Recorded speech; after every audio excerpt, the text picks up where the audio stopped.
목사님이 가정의 가치에 대해서 아주 강하게 강조하셨습니다. 여러분도 아다시피 이제 미국도 얼마나 많이 자유와의 물결이 이제 덮쳐서 이는 전통적인 그 결혼관을 지지하는 분들이 상당히 자기 자신을 숨겨야 되는, 옛날에는 뭐 이렇게 동성연애라든가 뭐 이런 것이 애리게 숨어 있다가 그것을 이렇게 말하는 사람, 나와서 나는 동성연애자입니다 이렇게 말할 수 있는 사람을 카밍아웃이라고 했는데요. 요즘에는 하도 미디어나 또 언론이나 이 사회가 그런 것을 핍박하기 때문에 오히려 좀 강단에 서서도 이것은 죄입니다 이렇게 얘기하는 사람이 숨어 있고요.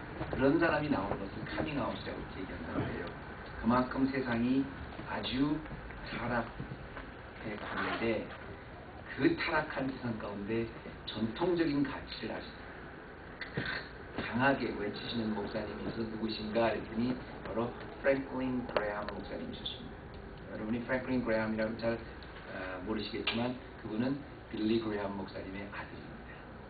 그러니까 사실 그 빌리 그레함 목사님은 뭐 여러분이 모르시는 분이 없죠. 20세기에 가장 많은 사람들에게 복음을 전하셨던 목사님인데, 그분이 여러 크루세이드를 그렇게 이끄실 만큼 빌리 그레함 목사님이 큰 사역을 하셔서 존경받는 게 아니라 그분의 삶 자체가 정말로 항상 내가 어떤 순간에도 하나님 앞에 어떤 목회자인가를 고민했던 분이거든요.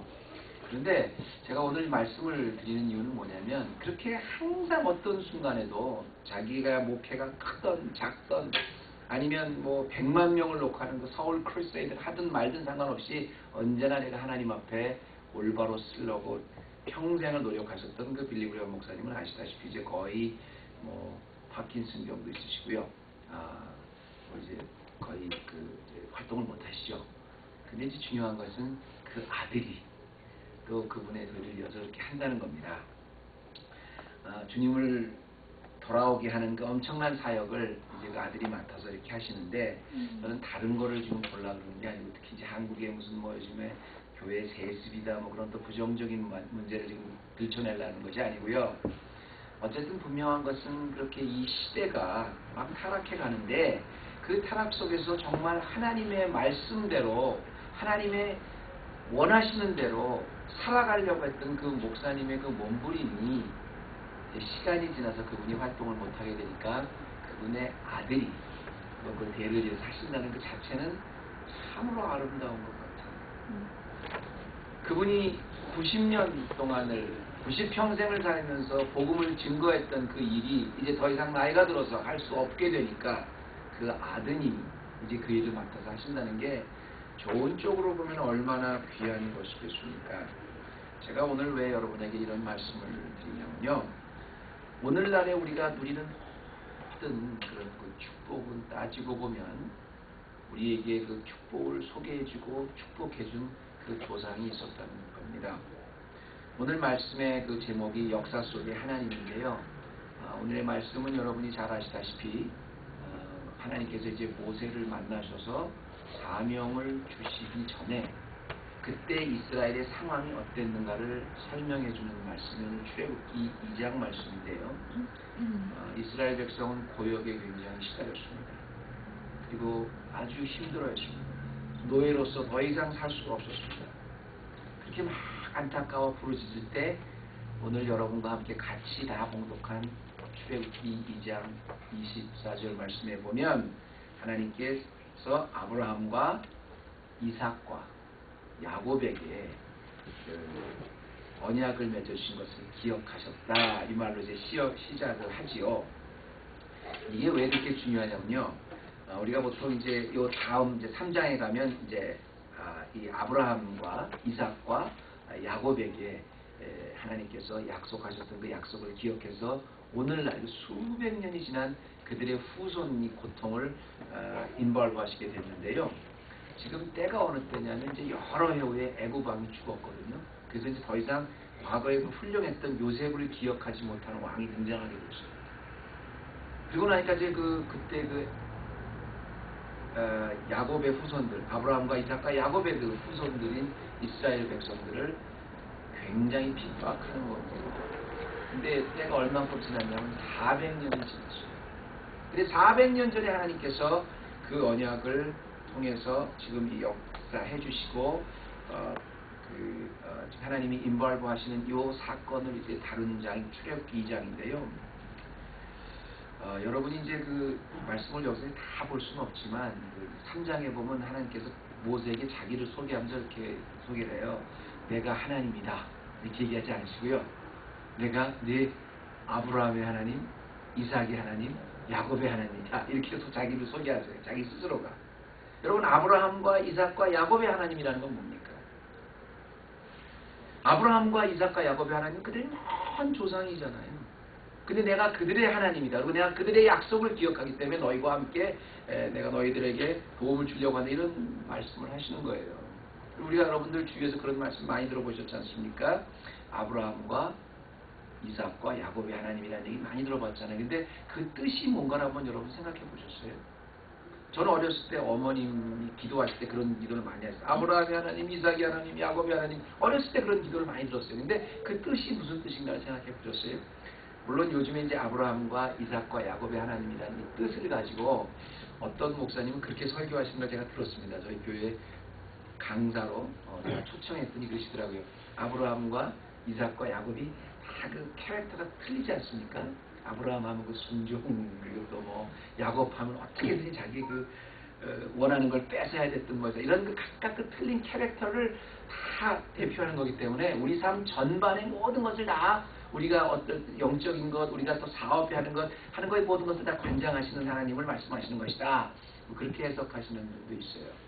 일면 제가 그 인사이트에서는 좀 동의하겠지만 사실 그 해석학적으로 조금 문제가 좀 있는 거기 때문에 오늘 제가 아브라함의 하나님, 이삭의 하나님, 야곱의 하나님은 성경에 나온 것만 갖고 우리가 본다면 어떤 뜻인 건가를 여러분 좀 봤으면 좋겠어요. 그래서 역사 속에 관여하시고 우리의 온 우주의 역사뿐 아니라 내 개인적인 역사에 참견하시고 간섭하시고 개입하셔서 나를 사용해 주신 하나님은 아브라함의 하나님, 이삭의 하나님, 야곱의 하나님. 그 아브라함과 이삭과 야곱의 하나님은 과연 어떤 하나님이 나를 통해서 역사를 이루고 계신가? 오늘 좀 말씀 안에서 짧은 이 구절 안에서 말씀만 가지고 좀 보겠습니다. 첫째는요, 아브라함과 이삭과 야곱의 하나님이라는 뜻은 하나님은 어떠한 경우에도 하나님이 이루는 역사에 절대로 멈추지 않고 계속 일하시는 하나님의 연속성을 이야기합니다. 다시 할게요.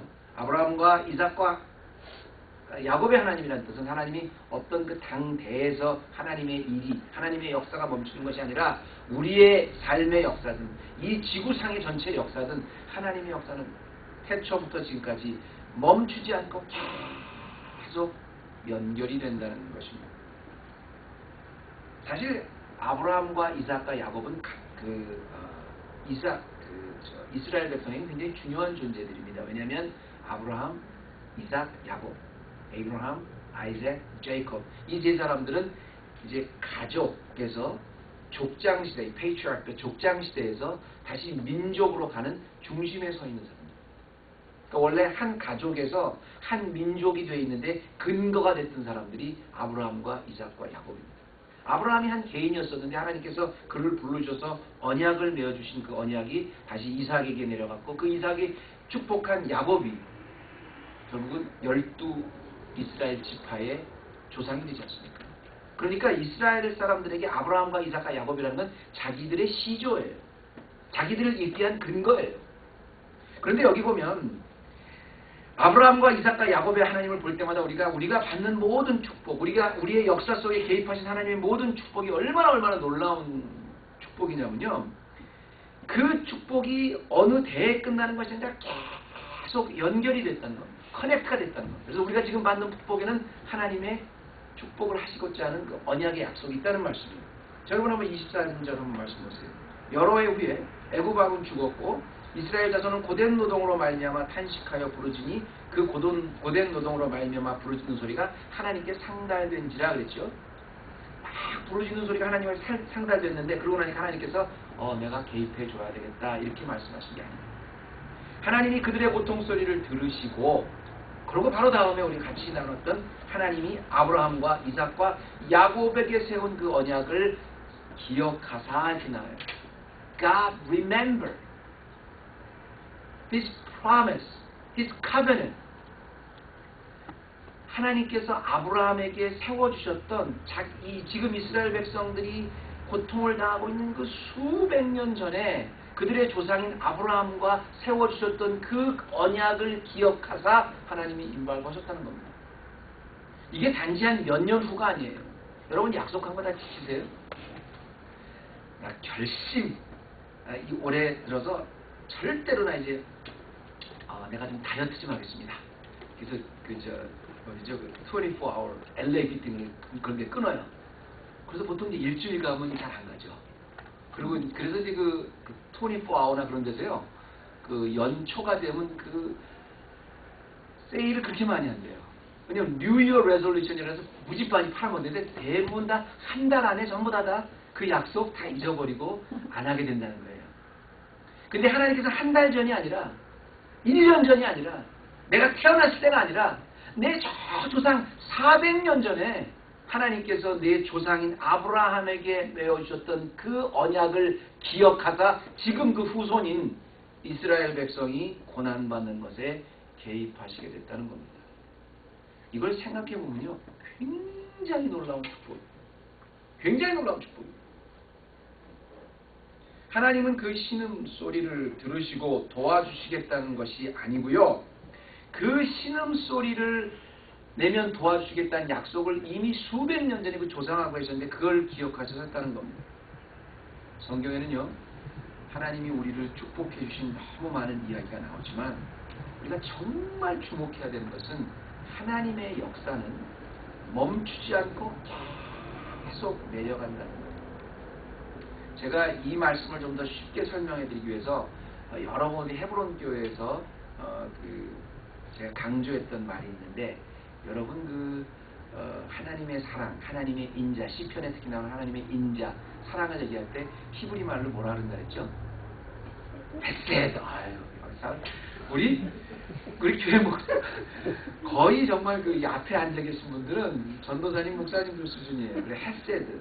헤세드가 무슨 사랑은 사랑입니다. 인자는 인자. 근데 어떤 사랑이라 그래서 헤세드가? 언약. 할렐루야. 언약에 근거한 사랑. 이게 이제 그 주의 인자가 생명보다 귀함으로 이렇게 시편에 나오는 그 인자라는 것, 사랑이라는 게 그냥 사랑이 헤브리어 말로는 헤세드라고 되어 있는데 그 헤세드가 무슨 뜻이냐면 하나님이 그냥 사랑하신다는 게 아니라 언약에 근거해서 사랑을 해주신다. 내가 너를 잡아주겠다. 내가 너를 함께 하겠다. 내가 너를 도와주겠다. 너는 내 것이다. 그렇게 약속해 주신 그 언약에 근거해서 해주신 사랑이 헤세드입니다. 근데 지금 백성이 고난받고 있는 하나님께서 그들에게 개입해 주시겠다고 했던 건 뭐냐면 바로 그들의 조상에게 약속했던 헤세드에 의해서 개입해 주겠다는 거예요. 이게 얼마나 축복이에요. 전 이걸 볼 때마다 무슨 생각이 드냐면요. 하나님이 정말 축복이 나와 하나님과 있던 것이 아니라 그 약속이 내 후손 만대까지 계속 하나님의 그 언약을 맺어주시는 사랑이라고 한다면 정말 우리의 위치가 얼마나 중요한 것이라는 것을 여러분 아셔야 돼요.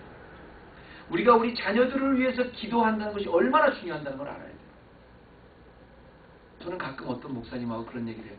요즘엔 정말 내 모습이 부족하고 내가 어떻게 해야 될지 모르겠어요. 근데 그 목사님이 그런 말씀을 하세요. 저하고 같이 교제하는 목사님 우리 어머님도 기도의 어머님이셨는데요. 요즘에는 그 어머니 기도 덕에 그냥 먹고 사는 것 같아요. 그래. 아무것도 없는데 그래도 그 하나님 그게 헤세드입니다. 그 기도 덕에 먹고 사는 것 같아요. 나 정말 아무것도 없는데 하나님이 내가 그 신실했던 그 종 1대, 2대, 3대, 4대 그 속에 올라와서 그 언약에 의해서 그 신실했던 기도의 종에게 맺었던 언약을 기억해서 지금 나를 공고해 주신다는 거예요.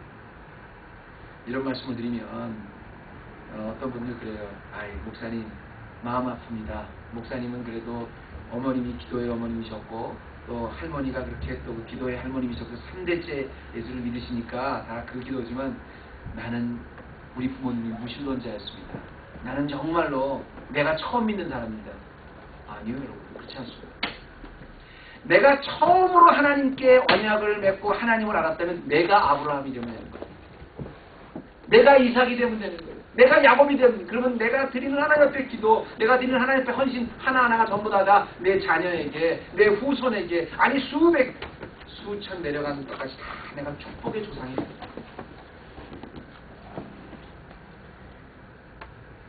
자유주의 신학자들이 요즘에 제일 많이 말하는 것 중에 하나가 뭐냐면 구약은 구약이고 신약은 신약이고 너는 너는 하나님. 아니요. 그건 하나님이 이 역사 속에 어떻게 개입하셔서 아브라함의 하나님, 이삭의 하나님, 야곱의 하나님, 그리고 어떤 시대와 어떤 상황을 다 초월해서 역사하고 계신가. 그 축복이 절대 한데에 끝나지 않는 그 연속성을 몰라서 하는 소리예요. 우리 지난주에는 우리 목사님 모셔서 너무 귀한 말씀 전해주셨고요. 또 그전에는 우리 그 찬양 사역자가 와셔서 말씀하셨는데, 사실 저는 찬양에 대해서는 여러분 알다시피 잘 모르기 때문에 하지만 그분이 열심히 찬양을 부르시면서 그런 말씀하시잖아요. 저는 저희 집안이 118년째 예수를 믿었습니다. 근데 본인이 지금 다 앞에 어떤 모습으로든 찬양을 하시는 것조차가 118년 전에 할머니가, 그 증조 할머니, 고조 할머니가, 할아버지가 했던 그 기도의 씨가 지금 열매 맺고 있다는 거 아니겠습니까? 여러분, 아브라함과 이삭과 야곱의 하나님이라는 것은 하나님의 역사는 멈추지 않고 계속 연결된다는 거예요. 지금 여러분이 드리는 하나님 앞에 기도, 여러분이 행동하는 것, 내가 하나님 앞에 어떤 모습으로 서 있는가는 내 대에 끝나지 않는다는 겁니다. 내가 하나님 앞에 뿌려놓은 모든 기대의 씨앗은 반드시 하나님께서 후세에 기억해 주시고 축복해 주시고 권고해 주신다는 말씀입니다. 엄청난 축복의 유산입니다. 두 번째로, 이 하나님께서 그 역사해 주신 건 이렇게 끝나지 않고 계속 연결된다는 뜻도 되지만, 오늘 말씀해 보면 이 하나님의 그 역사는요, 아브라함과 이삭과 야곱을 통해 보여준 또 하나의 역사는, 두 번째는 각 개인에게 역사하시는 현재적 생명력입니다. 그러니까 과거에 하나님께서 아브라함에게 맺어주셨던 그 언약을 기억하사 권고해 주신 건 맞습니다. 근데 그렇다고 해서 하나님께서 그 언약을 기억해 주셨으니까, 그래 내가 너는 밉지만 이 조상 아브라함 봐서 내가 그래도 이번엔 봐준다, 이게 아니라 그것을 기억해 주셨을 때 그 아브라함에게 해주셨던 그때 나타나시고 그때 약속해 주시고 그때 베풀어 주셨던 기적 똑같이 지금 이 순간에 나에게도 그 은혜로 역사하신다는 그런 축복입니다. 이게 아브라함과 이삭과 야곱이에요. 그러니까 아브라함에게 주셨던 축복이나 그 아브라함의 약복을 기억하셔서 다시 또 그 이삭에게 줄 때도 똑같이, 더더구나 그 이삭에게 주셨던 축복을 다시 사기꾼이었던 야곱에게 주실 때 아브라함과 이삭을 기억하셔서 그 손자였던 야곱에게 축복해 주셨을 때 그 강도가 전혀 줄어들지 않고 똑같이 야곱의 때에도 똑같이 하나님께서 그렇게 역사해 주셨다는 거예요. 430년이 지난 바로 지금 고통받는 이스라엘 백성을 개입하실 때도 아브라함에게 역사로 세워주셨을 때 그때의 그 축복 모습 그대로 똑같이 현재를 사용한다는 말이에요. 하나님이 그 omnipresence라는 거 있잖아요. 하나님의 전지전능하신, 그는요 여러분, 그 참 중요한 말인데, 하나님께서 그 전지전능하지 못하는 게 없다는 단순한 그런 뜻이 아니라요, 시공을 초월해서 항상 나에게 똑같이 역사해 주시는 것이 하나님의 전지전능입니다. 오늘 말씀을 한번 볼까요? 여기 보면 아브라함과 하나님이 그들의 고통 소리를 들으시고 아브라함과 이삭과 야곱의 그 언약을 기억하셨다 그랬잖아요. 그리고 기억하고 권념하셨다 이런 말이 나오는데요. 여기 권념이라는 그 말이 뭐냐면요, 그냥 여기는 단순히 권념이라고 이렇게 나옵니다만은, 권념은 이제 라라는 히브리 말에 주목하다라는 말고, 그 다음에 이제 그 야다, 돌아보다, 안다, 내가 다 안다, 그 야다와 라가 합성어입니다. 그러니까 내가 돌아봐서 주목한다라는 말인데요.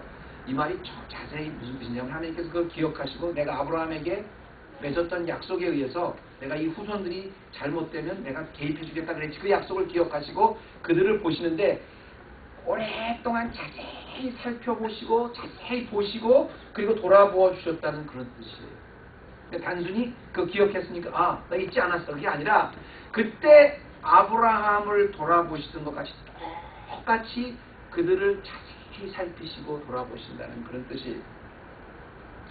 이스라엘 백성이 오랫동안 고통받는 동안 하나님은 그들의 고통을 아브라함 때문에 기억하셨지만 기억하셨을 뿐 아니라 자세히 살피고 계셨습니다. 아브라함이 굉장히 어려운 처지에 있었을 때 하나님은 계속 살피고 있었던 같이 아브라함의 후손인 야곱의 후손인 이 이스라엘 백성 수백 년의 후손들의 모든 삶을 자세히 알고 살피고 계셨다는 겁니다. 아브라함이 왕 앞에 섰을 때나 애굽 왕 앞에 섰을 때나 소돔에서 소돔 앞에서 그 롯과 갈라질 때나 갈대아 우르를 떠날 때나 아니 모리아 산에서 자기 아들을 바칠 때나 이 모든 그런 전설적인 그 정말 믿음의 주인공이었던 아브라함을 보셨던 그 하나님이요. 그 아브라함의 삶에 아주 그냥 기적적으로 개입하셔서 그랬던 그 삶의 현장이 사실은 수백 년 후에 그 후손들에게 기억을 하실 뿐 아니라 똑같이 그렇게 역사하신다는 말입니다. 제가 지난주에 어떤 집사님이 교회다 마치고 찾아오셔서 신앙적인 상담을 좀 요구하셔서 오랫동안 말씀을 하다가 요번에 요즘 한참 아이시스라는 그 테러리스트 그 문제에 대한 것 갖고 또 성경적으로 그런 걸 물어보시더라고요. 근데 제가 그 얘기할 때 그랬어요. 이스라엘 백성이 이제 얼마나 됐는데 하나님의 말씀을 어떻게 2000년 전에 있었는데 땅을 나가라는 거지 그런 걸만 물어보시길래 제가 이런 예를 하나 들었었어요. 여러분 이스라엘 백성이 우리 하나 배워야 될 게 하나 있는데요. 이집트에서 이스라엘 백성이 이제 그 해방이 돼서 이제 가나안 땅을 향해서 가는 그때 나왔을 때 그 숫자가 한 장정만 한 60만 명 정도 되니까 여자들과 아이들까지 합치면 한 200만 명 정도 됩니다. 그런데 한 200만 명 되는 이스라엘 백성이 나와서 가나안 땅을 들어가지 않습니까? 근데 히브리 민족에게 이스라엘 백성들이 가나안 땅에 나와서 이집트에서 나와서 가나안 땅으로 갔을 때 그 해방된 사람이 몇 명 정도 됩니까? 그러면 뭐라고 대답하는지 아세요? 글쎄요, 한 2억 명? 한 5억 명 그렇게 얘기를 합니다. 어떻게 2억 명이 되고 5억 명이 되고 아무리 60만 명이라도 아무리 다 합쳐서 200만이 안 됩니다. 숫자적으로. 근데 그 사람들이 2억 명이라고 그러고 3억 명이라고 얘기하는 건 뭐냐면 바로 비록 2000년 아니 3500년 전에 있었던 일이지만 그 하나님께서 애굽의 권세를 무너뜨리시고 그 60만 명, 200만 명을 데리고 나오는 그 백성 가운데 나도 있었다는 거예요. 내 아버지도 있었다는 거예요. 아브라함에게 맺혀주신 그 언약 그 이후의 모든 언어에선 전부 다 내가 포함된다는 거예요. 그러니까 하나님께서 아브라함에게 내가 너와 함께 함이라 내가 너를 끝까지 너의 후손을 통해서 하늘의 별과 같이 땅의 모래와 같이 많게 하리라고 그런 언약을 맺어주신 그 언약은 얼마나 신실한지 그 이스라엘의 모든 수천 년을 내려오는 역사 가운데 다 자기와 시공을 초월해서 그 조상과 동일시 보는 거예요. 수억 명이 된 거죠. 그게 상징적인 물론 의미긴 하지만 배워야 될 것이죠. 우리가 성경 말씀을 이렇게 보면서요. 하나님이 참 과거에 참 훌륭한 일입니다. 이거 성경적으로 이게 역사적으로 어떻게 여러분 그것도 중요하지만 하나님이 이런 약속을 해주셨습니다. 저런 약속 성경을 그것도 중요한 거지만 바로 2000년 전에 주님이 내가 너와 함께하리라 함께 하겠다는 그 약속 세상 끝날까지 내가 너와 함께 하겠다는 그 약속 내가 떠나는 것이 너에게 유익하니 너에게 보혜사 성령을 보내주겠다는 그 약속 그것이 2000년 전에 있었던 아니면 애굽에 나올 때 3500년 전의 역사든 상관없이 그게 다 동일하게 지금 나에게도 역사되는 나의 말이란다. 여러분 홍해가 갈라질 때요. 우리의 믿음의 조상인 아브라함의 후손들이 홍해를 건널 때 내 믿음도 거기 있어. 지금 오늘 이 순간에 홍해도 갈라지는 거예요. 성경은 현재적 생명력 이게 중요한 겁니다. 세상의 말과 세상의 책과 성경이 비교될 수가 없는 게 세상의 책이 아무리 좋은 말과 정확한 역사적 진실을 담고 있다고 해도 그건 그냥 지나간 역사를 기록한 글이에요. 그런 성경은 뭐라 그랬어요? 하나님께서 모든 성경은 하나님의 감동으로 된 것을 우리를 지금 우리의 영혼 골수까지 쪼개는 역사가 지금 일어나고 있는 거예요. 예수님이 베드로가 그랬죠. 금과 은 나 없어도 내가 있는 건 내게 주노니 곧 나사렛 예수 이름으로 일어나 걸으라는 그 역사는 말입니다. 지금 내 삶 속의 죽음도 일으키는 동일한 역사예요. 우리가 지금 렌트 기간을 통해서 십자가에 관해서 이야기했습니다만 예수님의 십자가로 내가 죽었다. 그건 예수님의 십자가 내가 지금 참여하는 거예요. 예수님이 십자가에서 부활하셨다. 그 부활이 내 부활이 되는 거예요. 책 한 권 소개해 드릴게요. 조금 오래전에 읽었습니다. 가체이서라는 책 읽어보셨어요? 타미 테니가 쓴 가체이서라는 책. 거기 그런 말이 나와요. 우리가 기독교에 대해서 얼마나 많이 아는가. 우리가 굉장히 오랜 믿는 가정에서 기독교를 많이 한다고 생각하면서도 사실은 내가 하나님에 대해서 내가 얼마나 많이 알고 있는가가 그게 중요한 게 아니에요. 하나님이 나에 대해서 무엇을 원하시고 하나님이 나에 대해서 얼마나 알고 계신가 그게 중요하다는 거예요. 왜 이렇게 갇혀 있었는지 아세요?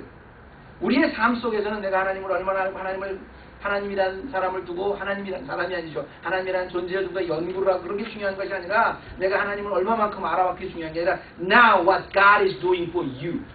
하나님이 지금 내 삶에서 무엇을 어떻게 하고 있는지 그게 중요한 겁니다. 그래서 갇혀 있어요.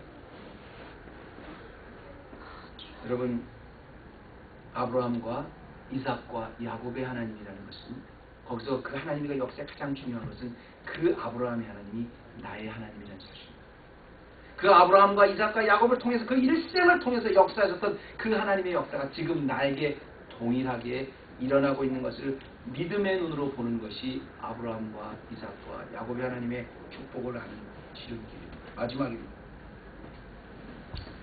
하나님의 역사에 대해서 우리가 계속 아브라함과 이삭과 야곱의 하나님을 살펴보고 있는데 마지막으로 아브라함과 이삭과 야곱의 하나님을 통해서 역사하신 하나님은 언제나 역사 속에서 백성이 신음하시면 반응하신다는 겁니다. 변함없는 진리. 어제나 오늘이나 변함없이 백성의 신음에는 언제나 반응하신다는 거예요.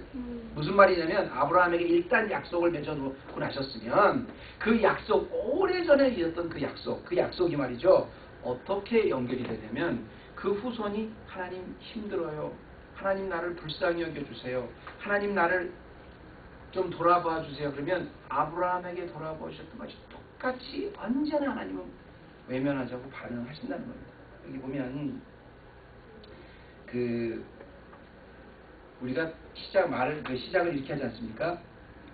하나님이 그들의 고통 소리를 들으시고 하나님이 아브라함과 이삭과 야곱에게 세운 그 언약을 기억하셨다 이런 말씀인데요. 자 여기 보면 왜 그 백성들이 부르짖었냐면요.